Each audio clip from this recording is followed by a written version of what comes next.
El arte puebla al hombre, lo trasciende, pero también lo resume, lo define y lo proyecta a otros en la esencia y en la forma. Y en ese ser, cuanto más humano, más absoluto, se gesta el alma que convoca la admiración y el afecto de propios y aledaños.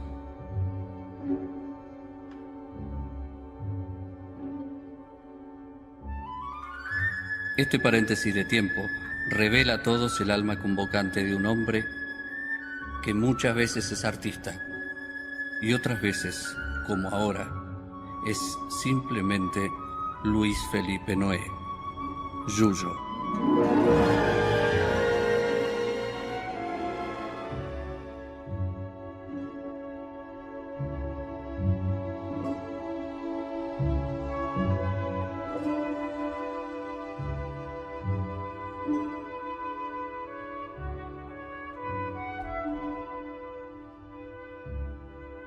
La ciudad de Buenos Aires bosteza su indiferencia de diva. En el corazón de San Telmo, barrio de artistas y los hay, late el pulso creativo de Luis Felipe Noé.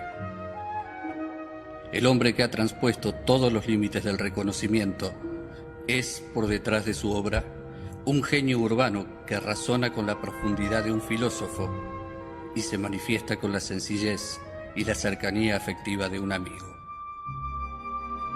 Quienes han entrado en la vida de Luis Felipe Noé abrevan tanto en su talento artístico como en su conocimiento y su bonomía. Sin posturas ni artificios, sin modales grandilocuentes, sin gestos prefabricados, conviven en Yuyo el barrio y el mundo. La estatura del artista referente y la valía interior de un hombre de quien se puede aprender hasta en sus silencios.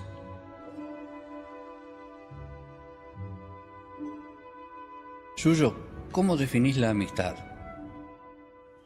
En la actualidad me estoy divirtiendo en hacer un librito de definiciones y lo pienso publicar, no sé si ahora o dentro de poco. Entre ellas la palabra amistad la escribí. Algunas las hago con sentido del humor y otras con sentido real. Amistad, condición fundamental para sobrevivir en este mundo, salvo que uno se haga amigo de la soledad, para lo cual es indispensable ser amigo de sí mismo y la naturaleza.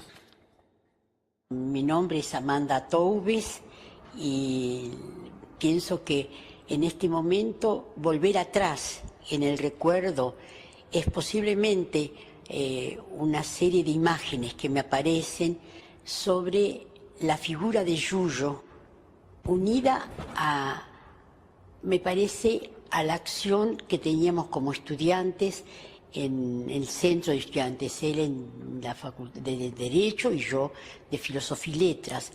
Allí conocí a Yuyo Noé, con otros compañeros de Derecho, y me parece a mí que Yuyo en ese momento, yo casi no hablaba con él, pero en ese momento yo tenía relación con quien fue después su compañera de la vida, Nora Murphy. Habíamos empezado a ser compañeras y después muy amigas hasta el final.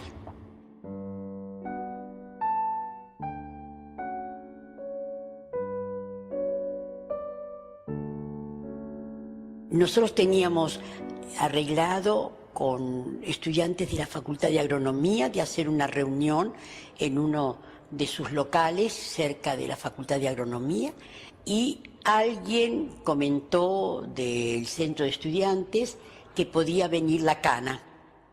Algunos que estaban, otros compañeros de otras facultades, se fueron y se quedó otro compañero de filosofía y yo y uno de agronomía. Quedamos pensando que si venía la cana, era cerca de medianoche, bueno, lo único que podíamos hacer, y ahora lo recuerdo estos días casi con bastante gracia, nos pusimos a barrer el local. Y en ese momento, en la persiana, que era como un garage, tocaron la cosa y pensamos, bueno, la cana. el que asomó, dijimos, ¿quién es? Dijo, Yuyo Noé. Abrimos, era Yuyo, que dijo casi la palabra fantástica, dijo, yo volví, no me podía ir, porque estaba acá una mujer que era compañera de filosofía. Esa era yo. A mí me impresionó tanto que él hubiera vuelto. Era como la madrugada. Después cerramos, nos fuimos, no vino la cana. Yo me fui para el lado de Chacarita, él se habrá ido para otra parte. Pero me quedó siempre como la figura en donde había algo de no tener miedo, de riesgo, de estar solidario, de ser lo que yo diría el gran compañero y amigo que fui siempre hasta el día de hoy. Me podés preguntar sobre otros conceptos. Por ejemplo, yo hablaba de caos, y la definición así que está acá es nuestra vida cotidiana desde antes que naciéramos. Porque creo que pertenece a un todo general. Esta de orden filosófico, esencia, núcleo filosófico que perfuma bien. Y hay una que creo que me caracteriza como soy. Contradicción. Formulación de un pensamiento perfecto, ya que contempla cara y contracara de una cuestión.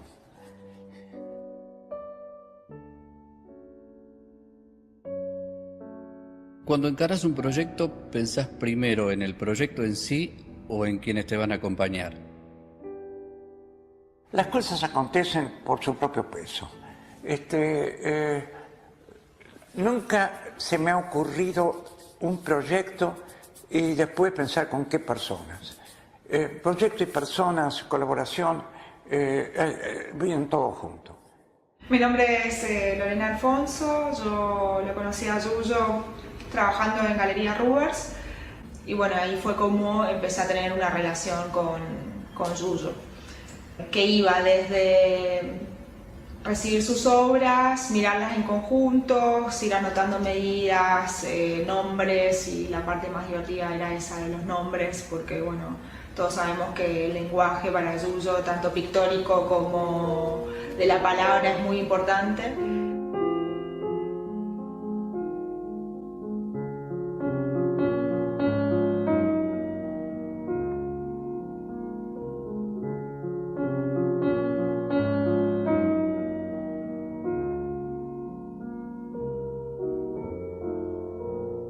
Y estar en ese juego de decir, bueno, de que él me explique de qué se trataban los títulos y por qué ese título, por qué había elegido ese título, tener esa primicia era muy, muy divertido.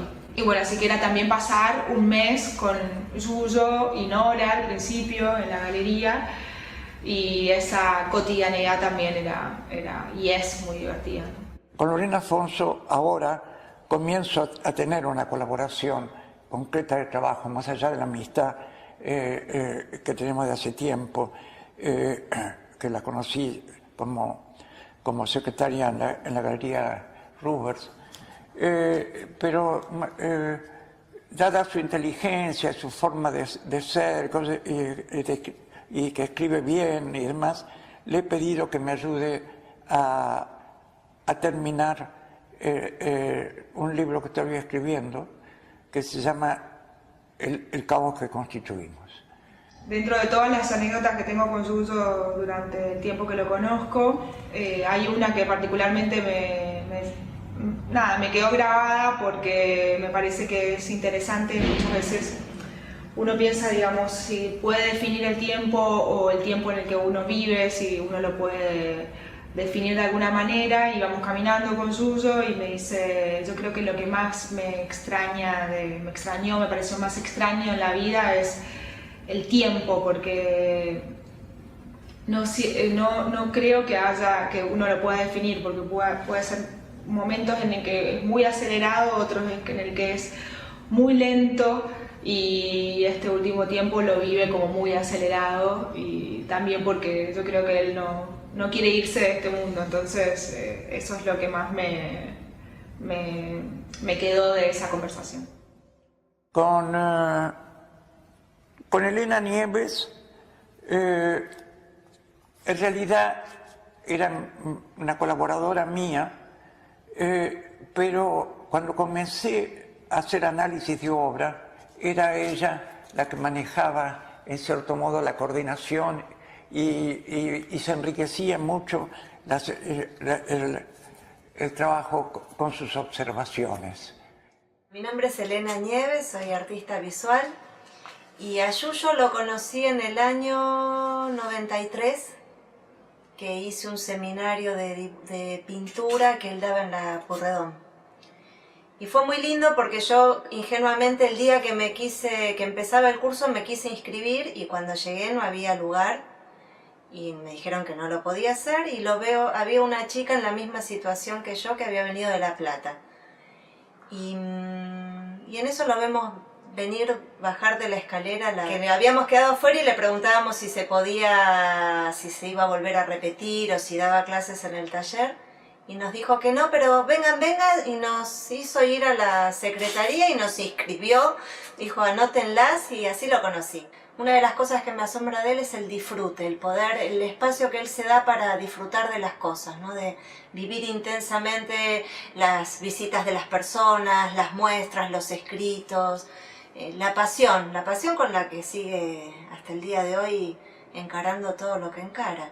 Con Yuyo tenemos una relación de amistad muy especial, una relación que por un lado se basa en un intercambio simbólico de muchas cosas y por otro lado de experiencias existenciales paralelas. Siempre hemos discutido y hemos charlado de arte y una vez el historiador y crítico de arte Rodrigo Alonso nos escuchó casualmente una discusión que teníamos, una conversación y discutíamos muy acaloradamente.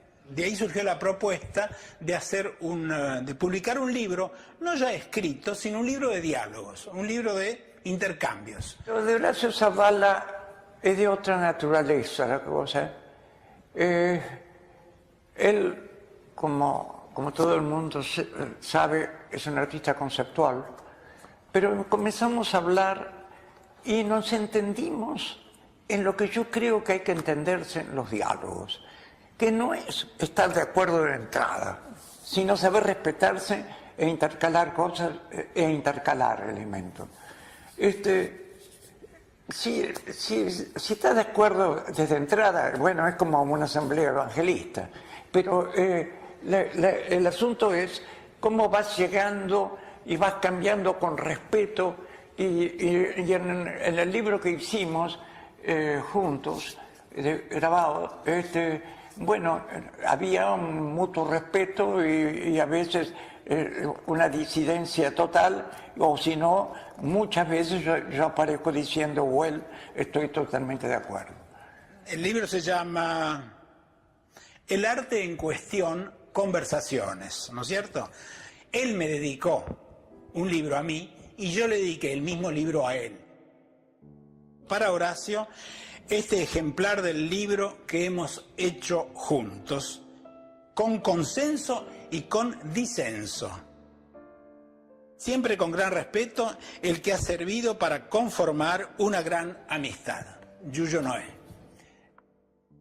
Hablando de colaboradores, de trabajos que he hecho con otros, yo le propuse a Roger Alúa, director del Centro Cultural Borges, hace ya años, un espacio para artistas del interior, que se llamaba Ojo al País. Tuve como colaborador y me gustó muchísimo tener la curaduría con él, con Alejandro Puente.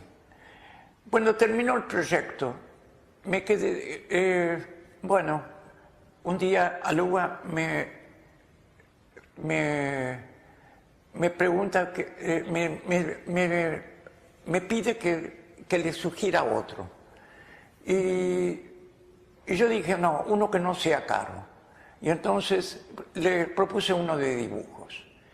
Pero ahí, con la experiencia que tenía de haber trabajado tan bien con Alejandro Puente, sugerí a Eduardo Estupía. Mi nombre es Eduardo Estupía, soy artista visual A Yuyo Noé lo conozco desde siempre, pero personalmente lo conocí en la década del 70, años 75 más o menos. En esa época yo compartía un taller literario con Ruth Ben-Sakar y tenía allí obra de muchos pintores, entre ellos Yuyo. Entonces alguien en el taller le dice a Ruth, ¿sabes que Eduardo dibuja? Ah, dice Ruth, ¿podés traerme algunos dibujos para que yo los tenga en la trastienda y se los muestre a alguna gente, a algunos artistas?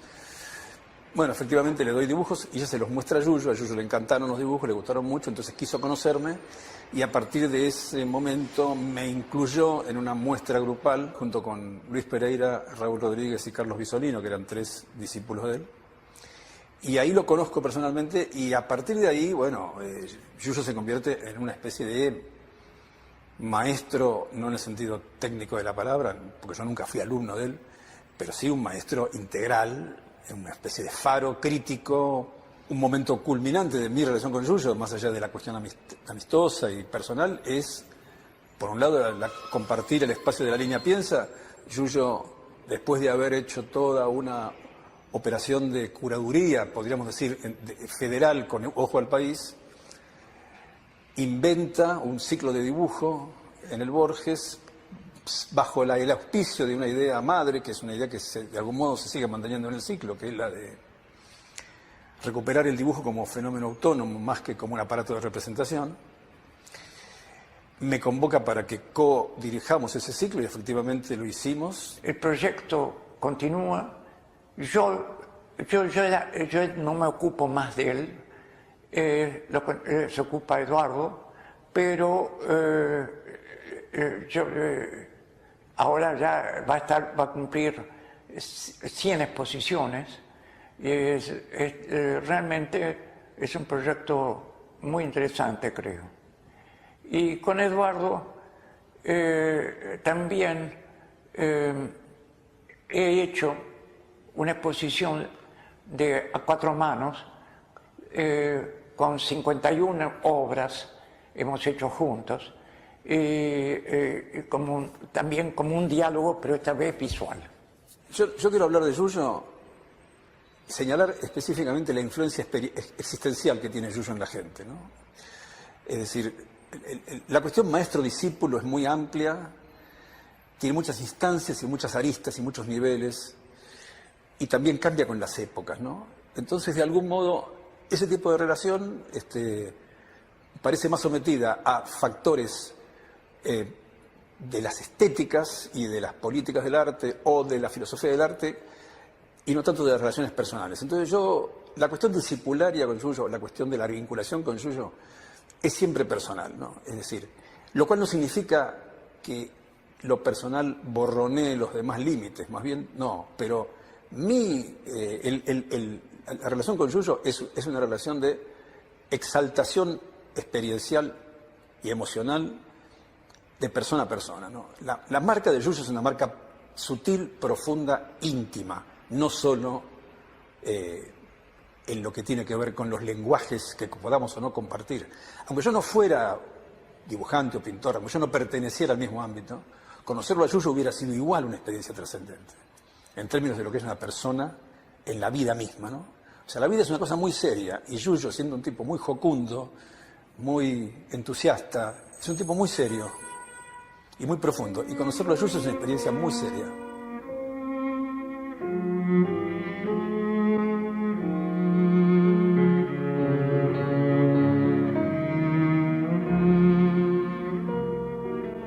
¿Qué significó para vos representar a la Argentina en la Bienal de Venecia? Bueno, eso se lo debo a la invitación que me hizo el curador designado en la ocasión, que era Fabián Levenbrich, y él me lo propuso, cosa que me emocionó mucho porque generalmente están encerrados los jóvenes para estas cosas, y que me lo propusieran me emocionó. En octubre de 2008, la Cancillería Argentina me convocó para ofrecerme la curaduría del envío argentino a la Bienal de Venecia de 2009. El director general de la Bienal, el curador Daniel Birnbaum, había propuesto que quería que esa bienal, que iba a tener el nombre de Creando Mundos, pensaba convocar artistas que tuvieran una relación especial con la pintura y el dibujo especialmente, que estuvieran felizmente productivos y actuando, digamos, en plena condición de su tarea de artistas, pero que a su vez fueran grandes artistas muy reconocidos en sus respectivos países. Esto me llevó a pensar que prácticamente estaba puesto el nombre de Yuyo, de Noé. Lo propuse a la Cancillería y quedaron entusiasmadísimos. Cuando Noé se enteró, se conmovió, fue una conmoción para él. Empezó a trabajar Noé en una gran pintura de 11 metros y en un políptico enorme, que fue lo que finalmente terminamos exhibiendo. Así que hicimos la exposición en el tercer piso de la librería Galería Mondadori.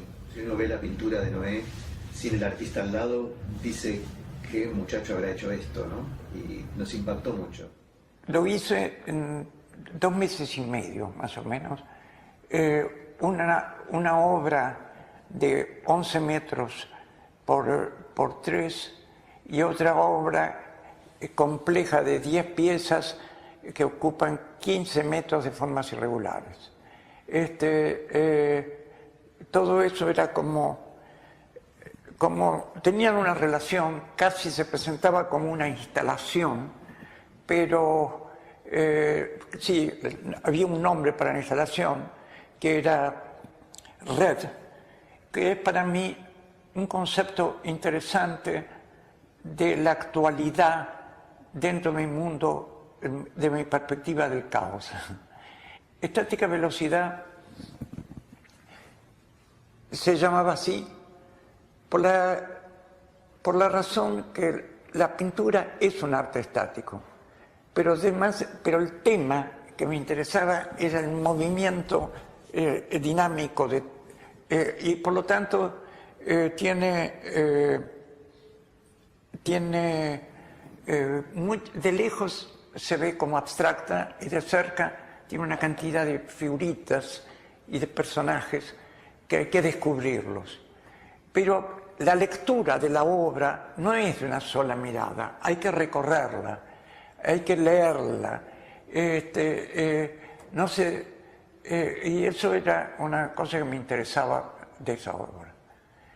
La otra son como islotes que están ahí presentes, no es un rompecabezas, tienen una relación de existencia entre ellas simplemente. Y por eso se llama Nos estamos entendiendo. Como en la vecindad. Por eso, aunque muchas personas lo ven como obras singulares, la obra está concebida y seguirá concibiéndosela como un conjunto.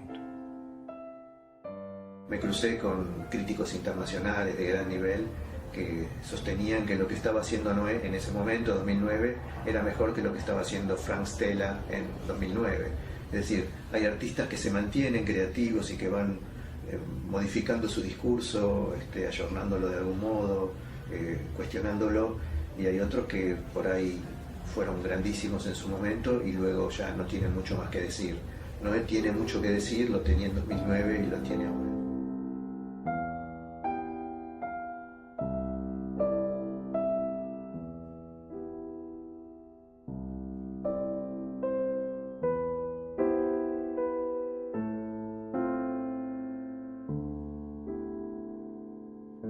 En esos años la relación con Nora, la mía, Nora estudiaba Derecho y después pasó a estudiar Servicio Social. Descalificado eso por algunos de Derecho, porque Nora era una muchacha no solamente inteligente, sino además muy valiente y muy contestataria. Decía lo que pensaba en voz alta a cualquiera. no el feminismo, no estoy hablando de eso, sino estoy diciendo la posibilidad de tener voz propia. Y no la tenía. Y Yuyo también.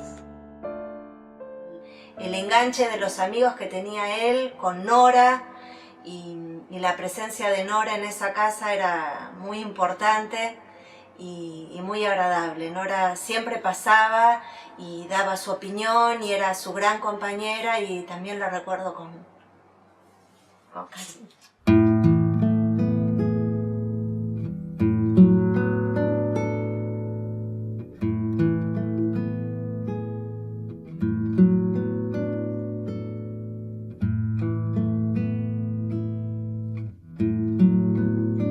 Háblame de Nora.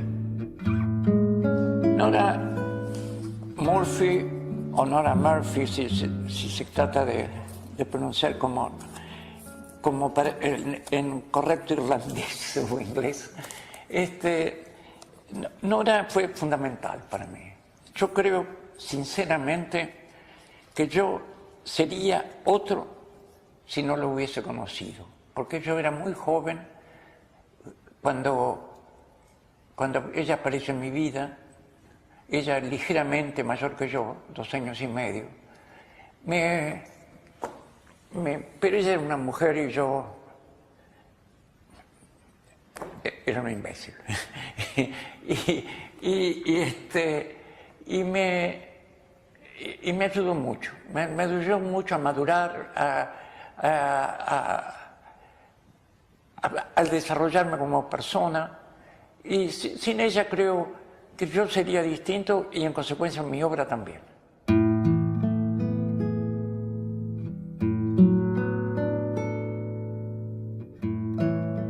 ¿Qué hubiera sido de mí y de estos dispersos peregrinos que me habitan sin completarme en tus manos?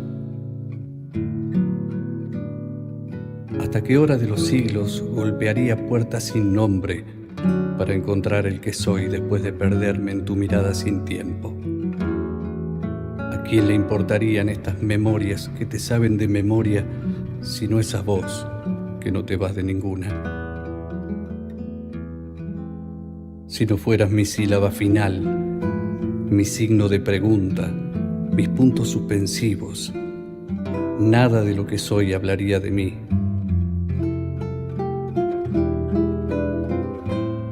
Nada como el canto sanador de tu silencio para borrarme el rencor y las indiferencias. Nada como buscarte para encontrarme.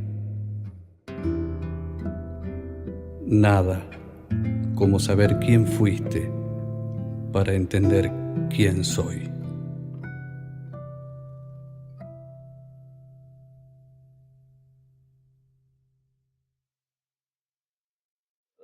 Ser hijo de Yuyo es divertido,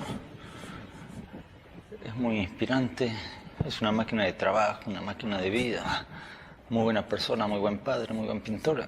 Y creo que uno de los gustos más grandes de mi vida fue asistir hace 2 días a la gran inauguración que hizo de su perspectiva, porque no quería llamarla retrospectiva, en el Museo de Bellas Artes, porque creo que a los 84 años hizo su mejor obra, la obra que estaba en la entrada.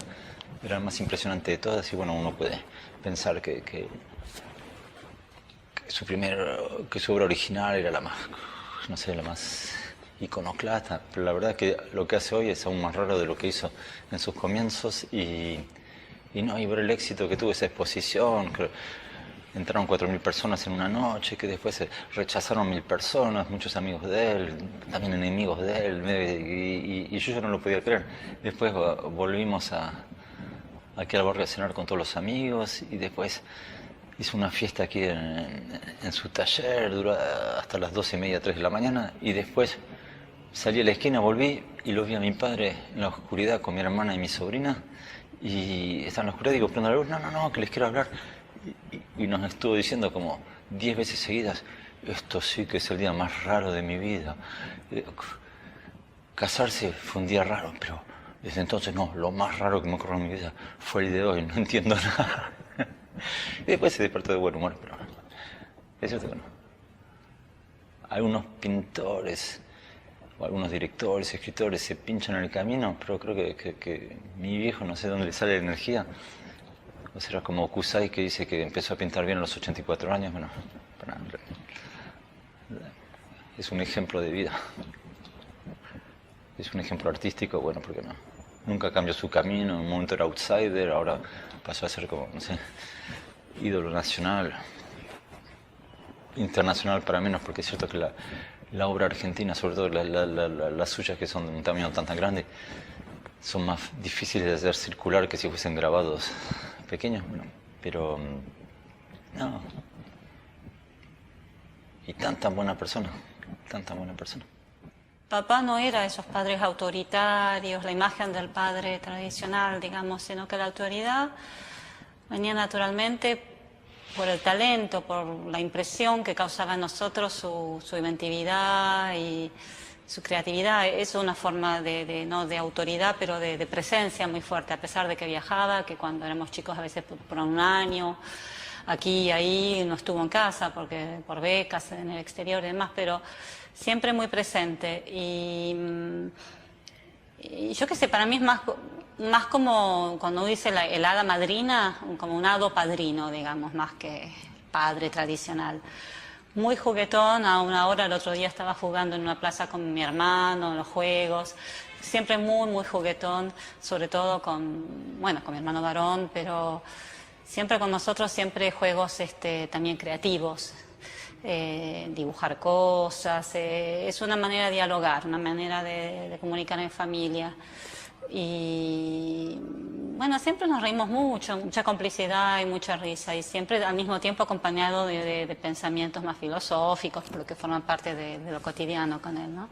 A veces cuando era chica adolescente en París, porque bueno, todo el viaje a París fue toda una historia, ¿no? Fue el exilio, bueno, alejarse un poco de todo lo que pasaba acá. Y entonces en aquel momento, papá, que trabajaba en talleres, empezó a trabajar en casa. Bueno, yo no estuve viviendo muchos años en esa casa, pero bueno, yo iba todo el tiempo. Y entonces él, lo veíamos más en ese momento, fue el momento en que más lo empezamos a ver en realidad, así cuando teníamos entre 13 y 18 años. Y en aquel momento a veces uno, claro, pintaba todo el día, estaba así muy metido en sus pensamientos, a veces uno le hablaba y se quedaba dormido así parado. Le seguías hablando y enseguida retomaba así, pero eso venía también de mi abuelo, ¿no? Como he sido como padre, no puedo decirlo realmente, eso lo tienen que decir mis hijos. Solamente creo como índice que Gaspar, que es cineasta, me dedicó una vez una película diciendo a mi mejor amigo Luis Felipe. Con lo cual creo que digo bastante de eso. Y con respecto a Paula, he hecho también obra a medias con ella, pese a que los dos viven en Francia, ya nos arreglamos para poder hacerla.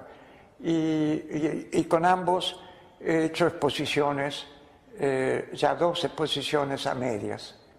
Gaspar, como es cineasta, más bien lo que pone son fotografías, pero en el primer momento hizo también un cuadro en base a un dibujo, al único dibujo que conocemos que hizo Nora en su vida, y él lo amplió muchísimo y lo puso en fondo negro y colores fluorescentes, y se llamó Una vez mi madre hizo un dibujo. Bueno, quiere decir que la relación que hemos tenido todo es de gran afecto. Somos un poco como él, somos muy diferentes, pero un poco como él en el sentido de que uno está acá y uno está allá en el mundo de las ideas, y acá y así, ese movimiento permanente, ¿no? En ese sentido yo creo que somos todos un poco así, que nos enseñó, nos formó, y estamos, en ese sentido, puede parecer a algunos negativos, a otros puede parecer positivo, pero estamos al mismo tiempo siempre pensando en nuestros proyectos, en nuestras cosas, al mismo tiempo comunicando con los demás simultáneamente, y eso me parece que lo aprendimos mucho con papá. Un padre talentoso, un padre que quiere, aunque esté mucho ausente, y que está presente por sus ideas y por su complicidad cuando está, es más que suficiente.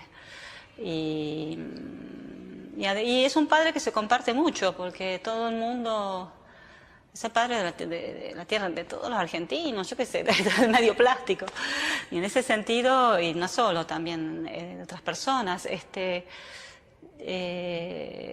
es como el Papa, yo qué sé. Todos lo quieren, y bueno, uno acepta eso y es admirable, ¿no? Hay otra anécdota divertida en el caso de mi hijo, es que yo, cuando hice mi primer cortometraje, lo hice dentro de una escuela de cine. Y la escuela de cine me daba la cámara, me daba, no sé, que la filmamos en 35, me daba técnicos que eran mis compañeros de curso, que eran los técnicos de la película, pero bueno, después yo quería decorados, quería una maqueta y quería vestuarios, porque quería hacer algo que quede mejor que un simple cortometraje de escuela.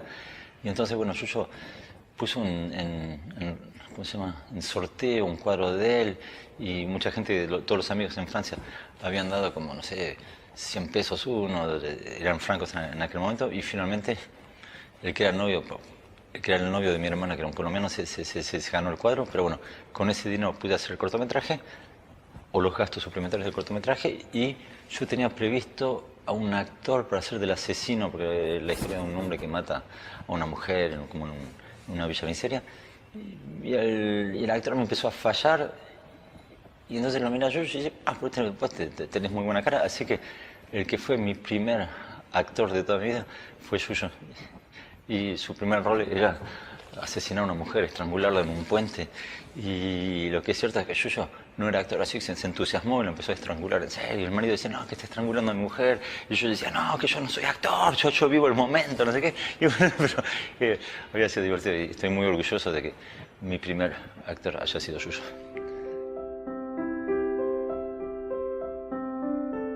¿Qué pensás de las nuevas tecnologías aplicadas al arte? Yo personalmente soy un analfabeto tecnológico, pero le tengo una gran admiración a las consecuencias y de lo que va cambiando la tecnología como modo de ver. Y cuando algo cambia así dentro de la vida social, no quiere decir que todo tiene que ser a través de los instrumentos tecnológicos, pero uno puede interpretarlo en poesía, en un cuadro hecho con pintura y con pinceles, pero hay algo del mundo que va cambiando realmente. A veces incluso la tecnología no refleja, el uso de la tecnología no refleja el cambio tecnológico. Ahora, por suerte, ya creo que sí, pero en un momento aparecía se pintaba una paleta, la imagen de una paleta, y era pintar un cuadro a través de la computadora, pero con el concepto anterior, más académico de lo que es un cuadro. Lo que creo es que eso me parece un paso atrás enorme, pero quiere decir que la tecnología de por sí no da una imagen nueva. Lo que da una imagen nueva es la conciencia de las posibilidades de la tecnología. Y eso uno lo toma en la tecnología, pero también uno puede tener como fuera de la tecnología. Yo creo que en la actualidad el concepto de red es muy importante. Y eso puede traducirse también en un cuadro. ¿Qué pensadores fueron los que marcaron tu pensamiento? Cito a veces, y sigo con gravitación así, a pensadores que nunca han mencionado la palabra caos, pero me da pie para interpretar lo que yo quiero. Por ejemplo, Wittgenstein, o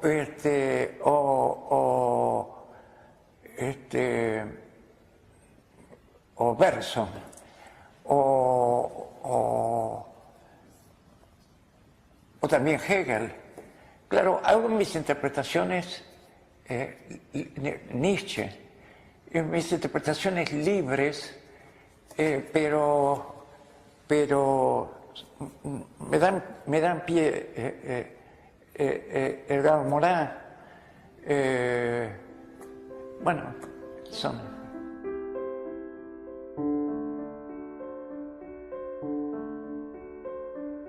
¿Cómo se enseña arte? Yo creo que el modelo que yo pondría como de buena enseñanza del arte es el que ahora practican las maestras jardineras buenas especializadas en arte. O sea, suscitar, jugar. Y luego eso yo creo que es fundamental. No comenzar con la representación, sino llegar a la representación. Pero a partir del juego de los elementos libres. Soy Carlos Pisolino, soy pintor y también trabajo como docente en la Universidad del Arte. Mi actividad así como artista comenzó a partir de que decidí estudiar pintura y estaba buscando un taller. A través de un amigo, una persona que conocí a principios de la década del 70, que es Raúl Rodríguez, conocí a Yuyo Noé, que por ese entonces él decidió abrir un taller por primera vez.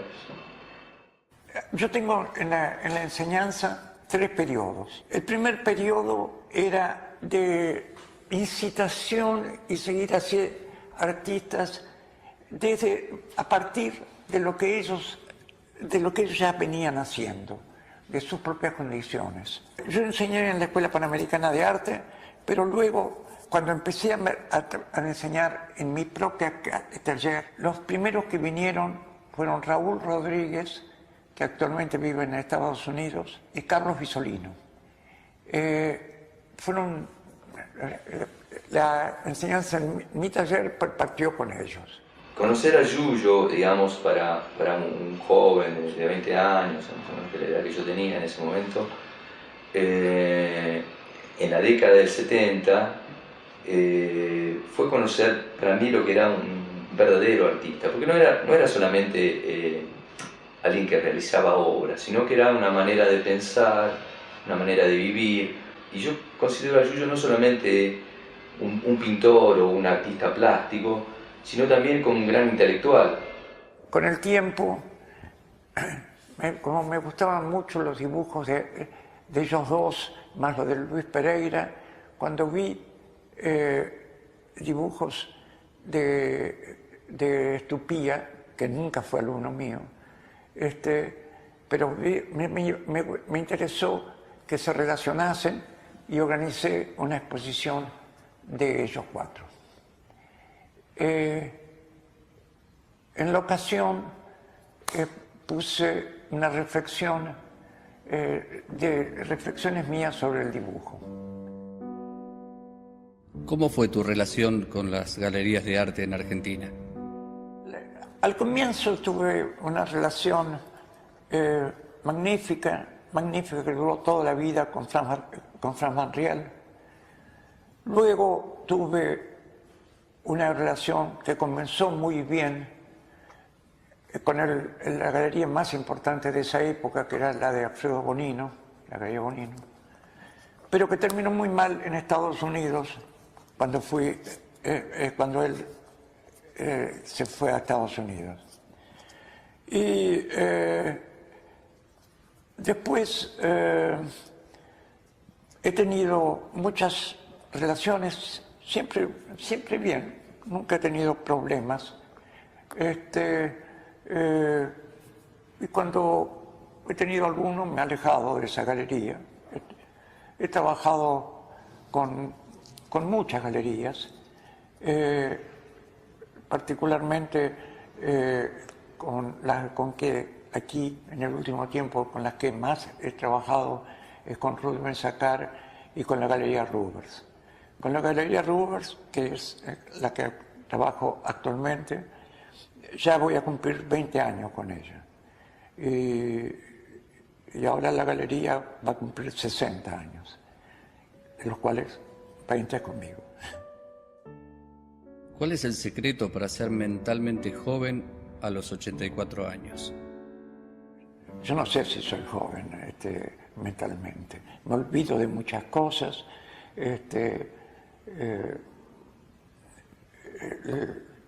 Lo que sí creo es que es como uno concibe las cosas.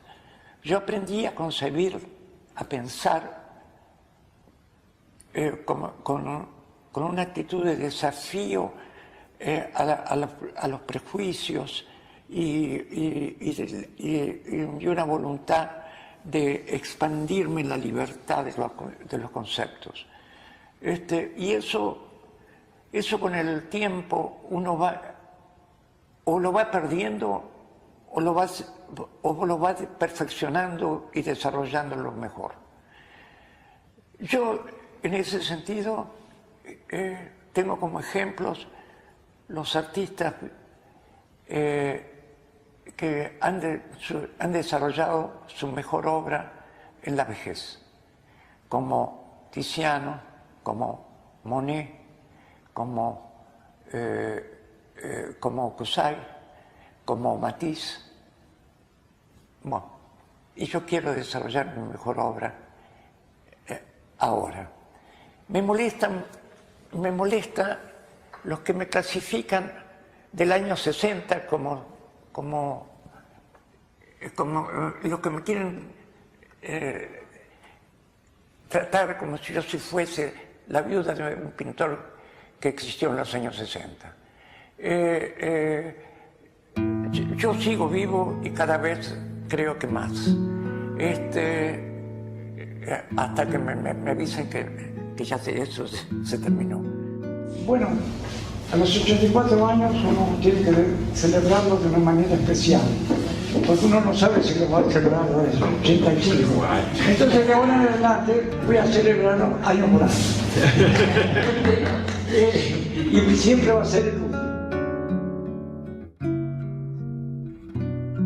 ¿Por qué tu proyecto es una exposición prospectiva? Bueno, la exposición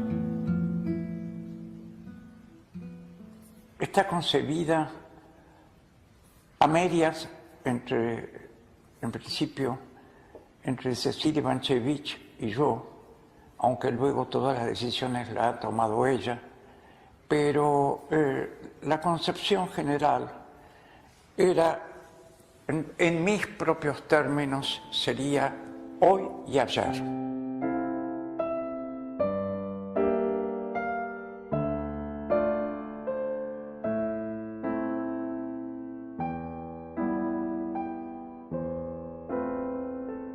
O sea, no es una retrospectiva, no tiene la lógica de la cronología, sino que es el punto de llegada que he tenido hasta ahora, porque justamente por algo se llama prospectiva en lugar de retrospectiva, que he llegado, a pesar que tengo 84 años, la visión en las búsquedas de un tema que he tenido siempre, que es el caos. El acento mayor de la exposición está justamente desde la entrada en una instalación que saluda hoy donde he llegado en este momento. Las instalaciones son búsquedas que he hecho en varios momentos de mi vida. En los años 60, incluso me llevó esas búsquedas muy complejas hasta parar la pintura en un momento, pero luego con nostalgia he vuelto en el 94 hice otra y últimamente en este siglo, comienza este siglo con una que hice también. Ahora, como son muy vastas, en esta exposición se muestran solamente dos últimas y una de los años 60. Después de tantas muestras, ¿Qué expectativas y qué temores te genera esta exposición? Esta exposición en realidad está en manos de la curadora, de Cecilia, y yo la concentración mayor la he tenido en hacer la instalación, pero que naturalmente he tenido que hacerlo con un equipo de gente, un equipo muy importante de colaboradores. Como son muchos, quiero destacar particularmente a Andrea Allen, porque ella es la que me arma las esculturas, entre comillas, que luego pinto. Alejandro Bulgen, que me arma toda la instalación.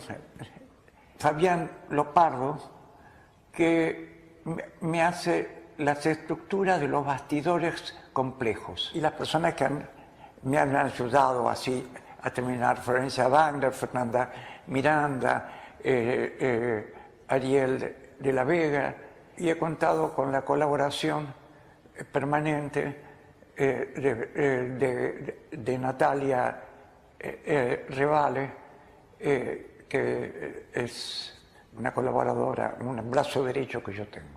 Me llamo Natalia Revale, soy artista visual y trabajo con Yuyo hace 6 años.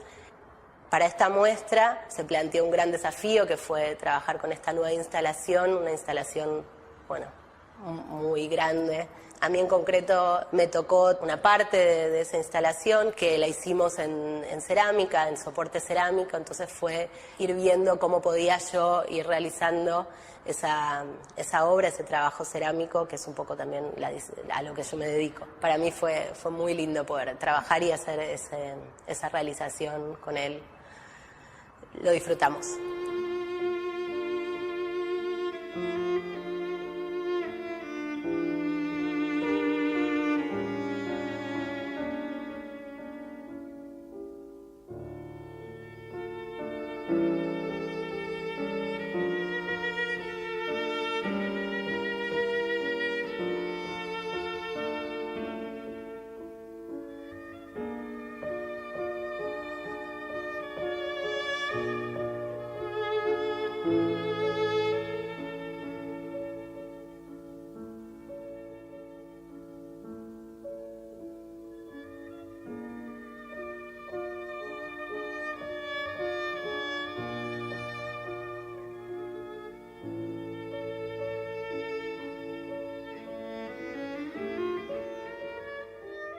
Mi nombre es Eduardo Carlos Gruneisen, yo soy coleccionista, empresario, sigo la pintura desde hace más de 30 años, soy vicepresidente de la Asociación del Museo de Bellas Artes y soy director de la parte latinoamericana del Museo de Houston. Dentro de los pintores que he coleccionado a través del tiempo Yuyo Noé es uno. Me han pedido obra, voy a prestar unas 5 o 6 obras donde hay distintas, siempre vinculado con el tema del caos, dentro de los cuales va a estar esta obra que está acá, Cuadro de una situación, que es vinculado con la Guerra del Golfo, la obra más fuerte que yo tengo, que es Convocatoria a la Barbarie. También voy a prestar la obra Alias el Chancho y bueno, y otras. ¿Qué espero yo de la muestra? Bueno, espero que, como siempre, a través de cada una de las muestras, el pintor siga creciendo.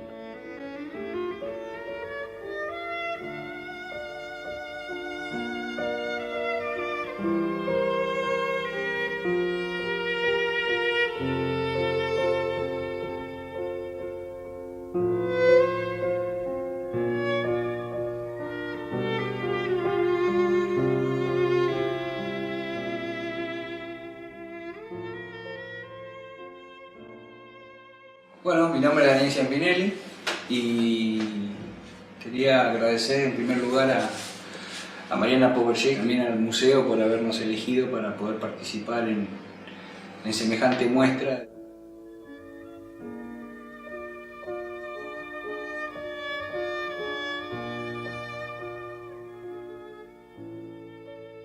Leopoldo Presas, que en esa época fue mi suegro. Y entonces en los viajes que visitaba a mi suegro, visitaba también a Yuyo. Y bueno, nos veíamos también con Raúl Russo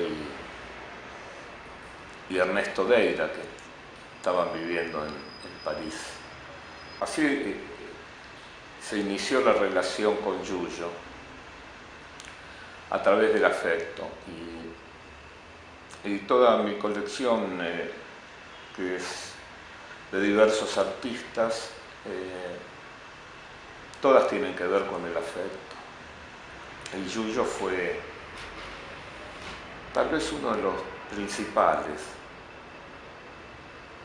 Me orientó sobre todo para traer de regreso a la Argentina un montón de obras que había quedado en París. En la época que ellos vivieron, hubo un marchand que se llamaba Masrou, que les compró mucha obra, a él, a Deira y a Presas, y esa obra quedó, estaba como perdida. Y bueno, con Yuyo armamos un rescate de obra, que fue una buena aventura. Pudimos traer como 100 obras, algunas muy importantes, de los 3 artistas que traje. Para la muestra prospectiva del Museo Nacional, tuve la suerte de prestar 2 obras, y una es Esto no tiene nombre, pintada en el año 76.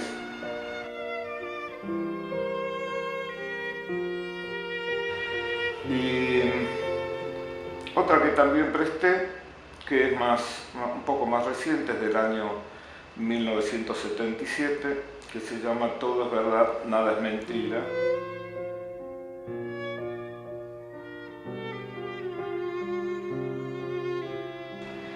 Y bueno, están en el catálogo del museo.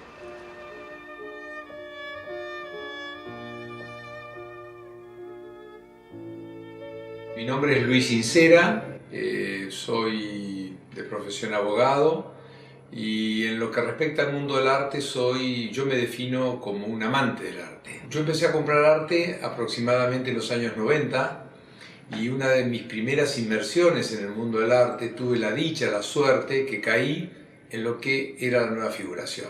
A partir de ahí, siempre buscando obras de él, y un día tuve la dicha que se cruzó por mi vida una obra que se llama Cuadro Dividido, que la vi, me encantó y dije, esto es mío.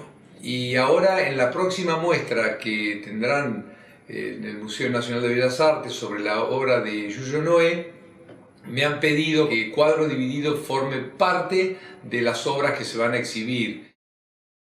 Cuando uno ve un maestro, una persona con tanta historia, con tanta trayectoria, con tanto prestigio, y uno tiene la dicha de poderlo ver, tocar, hablar, escuchar su opinión, su palabra, creo que es un aditamento, porque a veces hablamos de los maestros, pero los maestros nos preceden en el tiempo, y convivir con un maestro es una dicha que no siempre nos damos. Así que espero con mucha expectativa la muestra de Yuyo y no tengo duda que será para el recuerdo.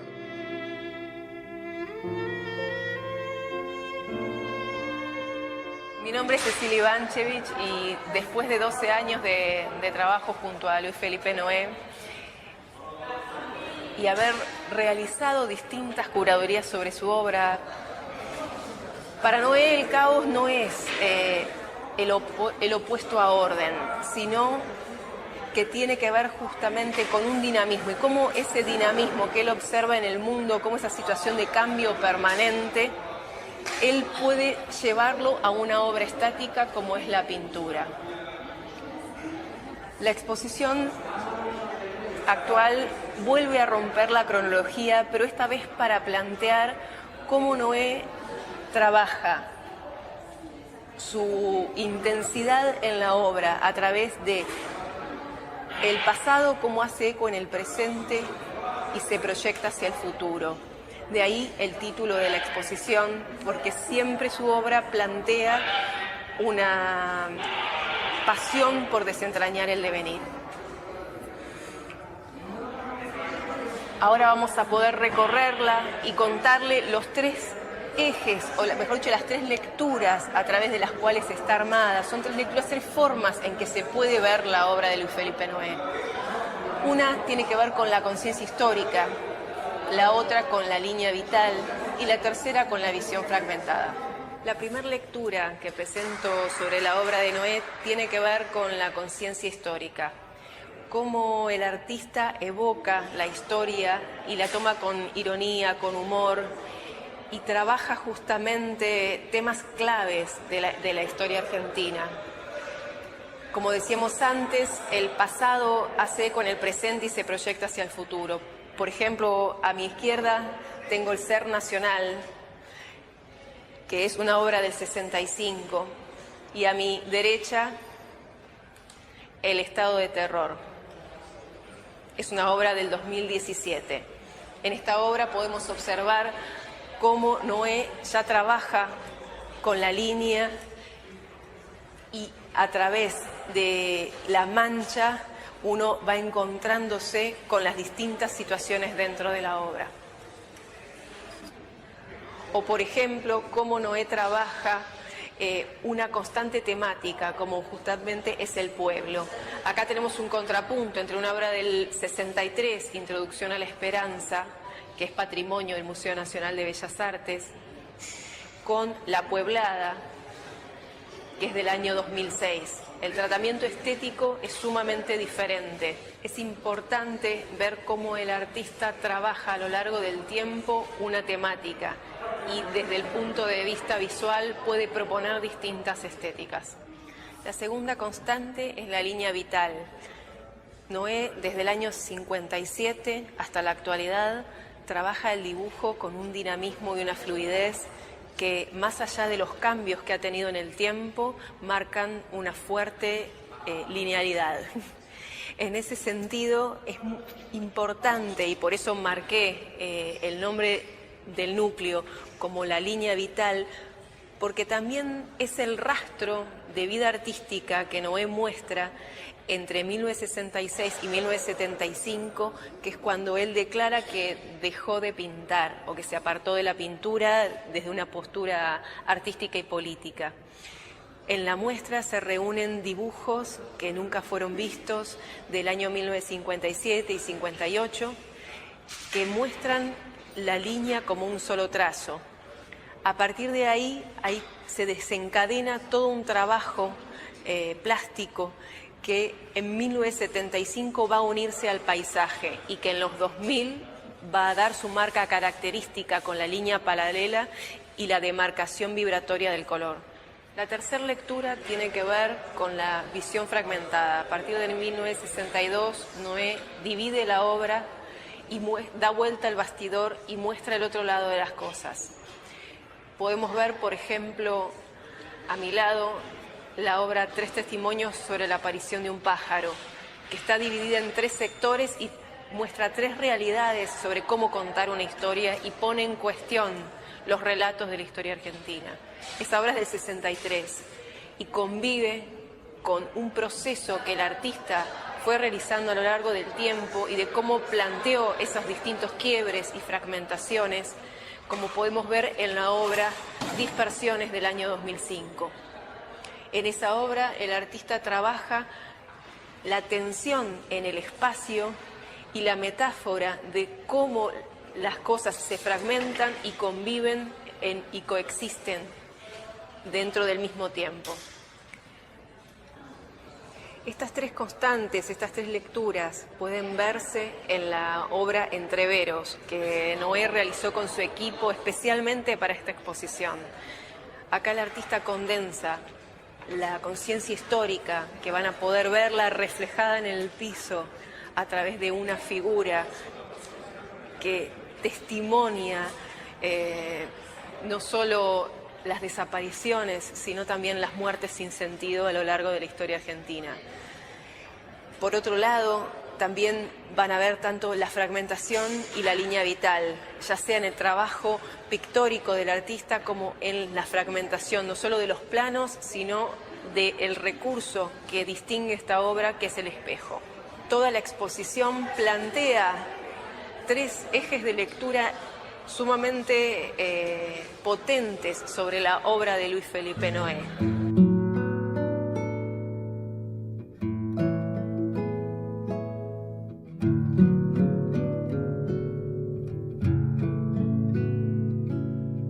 Lo que yo creo es que la carrera artística no es una carrera de velocidad, es una carrera de resistencia. Y hay algunos artistas que pareciera que ganaron la carrera de velocidad, pero la ganaron porque desgraciadamente murieron jóvenes, porque si no hubieran mantenido toda una lucha permanente hasta que sepan resistirla.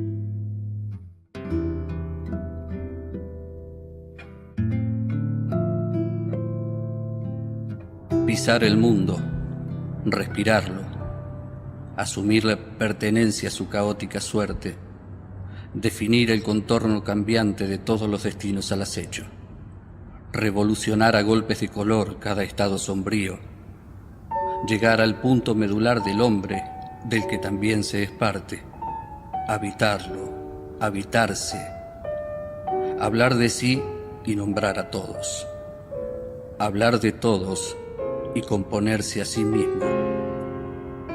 Cuando se anduvo el tiempo negando moldes obvios, cuando la transgresión es un hecho visceral e implícito y los desequilibrios se dejan ser para imprimir su rastro claro, el ser humano se vuelve un horizonte siempre lejano y también un camino inevitable, un camino vivo que deja su presencia de polvo y de distancia en los pies de quien lo transita y se guarda para sí el testimonio de su huella. Nada está completo sin haberlo recorrido, y nada será igual después de caminar su impredecible rumbo.